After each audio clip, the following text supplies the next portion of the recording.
दतिया का दंगल दिलचस्प नजर आया और अब मतदान चल रहा है। ये मतदान का अंतिम दौर जो बताने वाला है कि भाई ईवीएम में जिन प्रत्याशियों की किस्मत कैद हुई है उनके लिए 3 तारीख को फायदेमंद रिजल्ट किसके पक्ष में साबित होगा।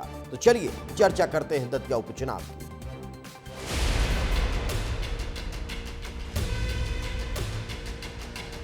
सभी का समर्थन भारतीय जनता पार्टी के साथ है, सबका आशीर्वाद कमल के फूल के साथ है। दतिया के मतदाता बहुत समझदार हैं, जागरूक हैं। वो दतिया को विकास की मुख्य धारा में जोड़कर तेज गति से आगे बढ़ाना चाहते हैं। सबका आशीर्वाद कमल के फूल के साथ है। कमल कमल कमल। कमल के फूल के रूप में देख रहे हैं, भारतीय जनता पार्टी के रूप में देख रहे हैं, आशुतोष तिवारी जी की विजय के रूप में देख रहे हैं। पिछले 2.5 साल से मुझ पर कोई पद नहीं है, किसी पद की कोई आकांक्षा नहीं है। पार्टी काम देती रहे, हाथ जोड़ के प्रार्थना पार्टी से। उम्मीद है कि दतिया की जनता ने निर्णय ले लिया है, भारी बहुमत से हमारी जीत होगी, हमारी पार्टी की जीत। 100 प्रमुख जो लोग हैं नरोत्तम मिश्रा के, उनमें से 90% लोग बीजेपी का विरोध कर रहे हैं। राजेंद्र भारती जी के साथ के 80% लोग हमारी मदद कर रहे हैं। खुल के कह रहा हूँ, सामाजिक न्याय के मुद्दे पे ये पूरा चुनाव हम लोगों ने लड़ा है और निश्चित रूप से ये चुनाव हम लोग जीतेंगे, जीतने के लिए लड़ रहे हैं। तो दतिया में उपचुनाव के लिए वोटिंग जारी है। 3 बजे तक 50% से ज्यादा मतदान हो चुका है। ग्रामीण बूथों पर मतदाताओं की कतार लगी हुई है। ये बड़ी जानकारी इस वक्त आपको दतिया उपचुनाव से जुड़ी हुई दे रहे हैं।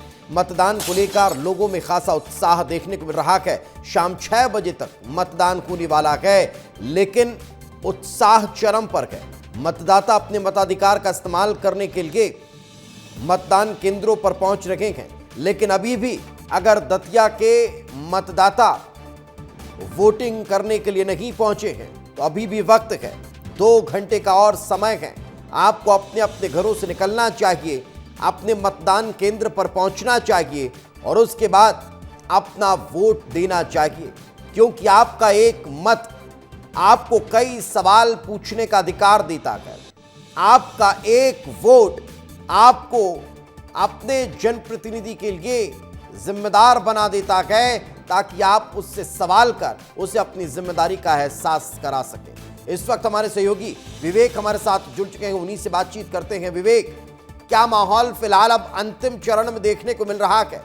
क्योंकि सुबह से हम तस्वीरें देख रहे हैं, मतदाता केंद्रों पर पहुंच रहे हैं और वोट कास्ट कर रहे हैं, लेकिन क्या मतदाता वोकल है? क्या कुछ कह रहे हैं? किन मुद्दों पर वोट किया है?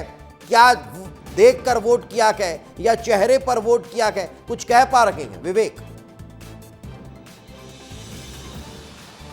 बिल्कुल दीपेश, यदि 3 बजे तक के आंकड़ों की बात करें तो निर्वाचन आयोग द्वारा जो डाटा जारी किया गया उसमें बताया गया कि 7% जो मतदान है वो हो चुका है। मगर मैं अभी आपको तस्वीर दिखाता हूँ मतदान केंद्रों की कि अचानक जो मौसम है उसमें बदलाव देखने को मिला, जिसके चलते तेज जो बारिश है वो शुरू हो चुकी है।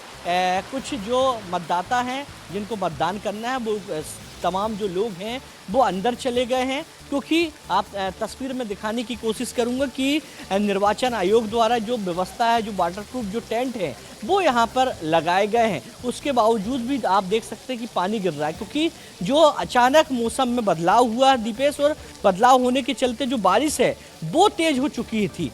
जो तेज़ बारिश के चलते जो तमाम जो लोग हैं वो अंदर जा चुके हैं, क्योंकि इसके पहले यदि तस्वीर की बात करें, 3 बजे के पहले की तस्वीर की बात करें तो जो मतदाता हैं वो एक के बाद एक करके मतदान केंद्रों पर पहुंच रहे थे, मतदान कर रहे थे। और कई लोगों से भी विस्तार न्यूज़ ने चर्चा की। उस दौरान लोगों ने बताया कि जो क्षेत्र के मुद्दे हैं, खासतौर पे सफाइयों की बात करें, किसानों के मुद्दे की बात करें और जो ज़मीन से जुड़े जो मुद्दे हैं, उन मुद्दों के आधार पर उन्होंने प्रत्याशी इस बार चुना है और उस प्रत्याशी को उन्होंने मत दिया है। क्योंकि दतिया के उपचुनाव के दंगल की यदि बात करें दीपेश, तो यहाँ पर हमेशा से ही नरोत्तम मिश्रा का दबदबा रहता है, मगर इस बार पार्टी ने नरोत्तम मिश्रा को मैदानी जंग में नहीं उतारा है, जिसके चलते जो आशुतोष तिवारी हैं वो बीजेपी की तरफ से प्रत्याशी हैं, कांग्रेस की तरफ से घनश्याम सिंह है।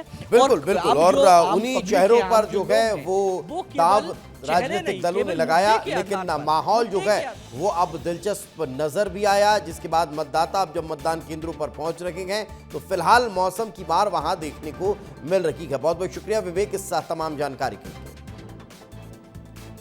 आगे बढ़ते हैं। मध्य प्रदेश के दतिया विधानसभा उपचुनाव के लिए मतदान प्रक्रिया तेजी से चल रही है। शांतिपूर्ण और निष्पक्ष मतदान सुनिश्चित करने के लिए कुल 291 मतदान केंद्र बनाए गए, जहां सुरक्षा के पुख्ता इंतजामों के बीच वोटर्स पहुंच रहे हैं।